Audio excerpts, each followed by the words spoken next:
जय जवान जय किसान। दोस्तों, हमारा देश कृषि प्रधान देश है और आप जिधर भी देखेंगे, जिधर भी नजर आपकी जाएगी, ये पीली पीली हरियाली आपको नजर आएगी। ये सरसों का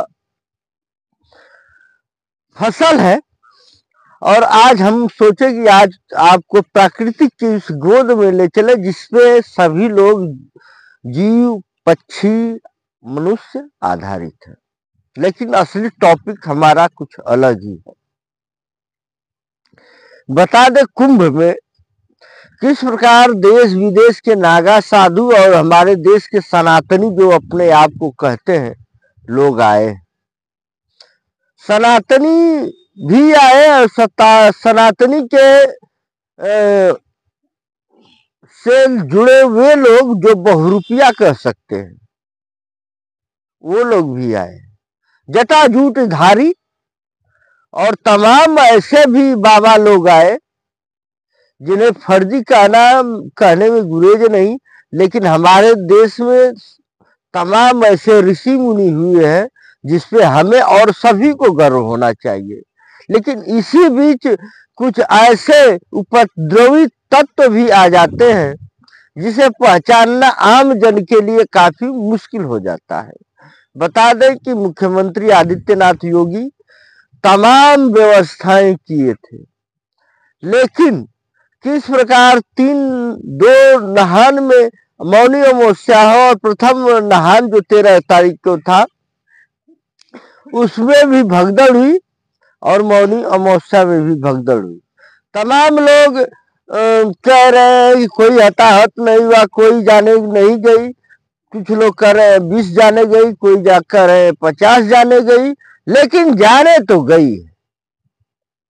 और कहीं न कहीं वीआईपी और शाही स्नान होता है ना, ये लोग तो सभी लोग सुरक्षित होकर जाते हैं, लेकिन पिसती है जनता, और वो गरीब जनता जिसको पूछने वाला और जांचने वाला कोई नहीं होता।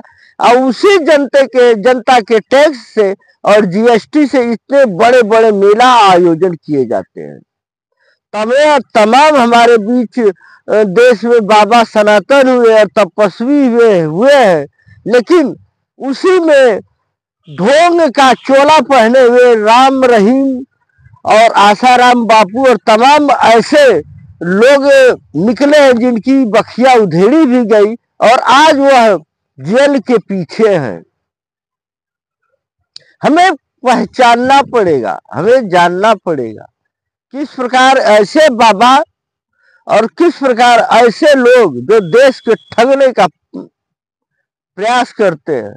इस पे तमाम लोग, तमाम राजनीतिक पार्टियां राजनीति करेंगी, लेकिन चोर चोर मौसेरे भाई, ये कहीं भी रुका नहीं है। भ्रष्टाचार किसी में थोड़ा हुआ है, किसी में ज्यादा हुआ है, और भ्रष्टाचार तो हुआ ही है। चाहे अखिलेश यादव हो, चाहे मायावती जी हो, चाहे कोई भी कांग्रेस की सरकार हो, भ्रष्टाचार लगा हुआ है और भ्रष्टाचार मूल में है। कैसे कैसे लोग संविधान से खेल जाते हैं, संविधान का पालन नहीं करते हैं। देश तो संविधान से चलता है, लेकिन संविधान को सभी को सम्मान करना चाहिए और संविधान के प्रति श्रद्धा रखनी चाहिए, क्योंकि वे लोग जो देश के अंदर और ऐसी ऐसी पूजा पाठ और अन्य जगहों पर जो भगदड़ होती है, उसके अंदर जो समस्याएं खड़ी होती है, तो केवल वो सरकार नहीं करती है, विपक्ष नहीं करता है, हमारे बीच के लोग जनमानस ही करते हैं और तमाम लोग आक्षेप एक दूसरे पर लगाते रहते हैं। हमें भी समझना पड़ेगा कि हम किस दिशा में जा रहे हैं। बहुत कई टन गुलाब का हेलीकॉप्टर से, गुलाब की पंखुड़ियों से देश की सेवा की गई, देश के ऊपर और उस दर्शनार्थियों के ऊपर गुलाब का पंखुड़ियों से उन्हें सम्मानित किया गया, उनके ऊपर फेंका गया। लेकिन क्या हुआ उन लोगों का जो लोग इसमें हताहत हो गए, उन माता पिता जो अपने बेटे के लिए रो रहे हैं, अपनी बच्चियों के लिए रो रहे हैं, वो बच्चियां जो अपनी माता के लिए रो रही हैं, पिता के लिए रो रही हैं, उनकी चित्कार और क्रीदन सुन के दिल बिहर जाता है और सभी लोग एक बार रोने के लिए मजबूर हो जाते हैं। तमाम लोग सुर्खियों बटोरने के चक्कर में कहते हैं कि जो नहीं आया वो पापी है, देशद्रोही है। आने के लिए तो अनेक तमाम वीआईपी, धीरेन्द्र शास्त्री और तमाम ऐसे बाबा आए और अनेक प्रकार की टिप्पणी भी की है। उनको क्या कहेंगे? कहीं न कहीं हमें चेतना पड़ेगा। यदि देश को विकसित बनाना है तो हमें शिक्षा, विज्ञान और हमेशा अग्रसर होना पड़ेगा। और जो भाई हमारे देश की संस्कृति है, पूजा पाठ और जो भी आप धार्मिक अपने अनुष्ठान करना चाहते हो आप करें, लेकिन शांतिपूर्ण ढंग से करें, ना ही उससे किसी को परेशानी हो, ना ही कोई हताहत हो। दोस्तों, अब आप धीरे धीरे महाप्रयाग महाकुंभ में स्नान कर भी सकते हैं, जा सकते हैं, क्योंकि अब धीरे धीरे वहां पे चीजें नॉर्मल हो गई है और भीड़ भाड़ भी पहले से कम हो गया है।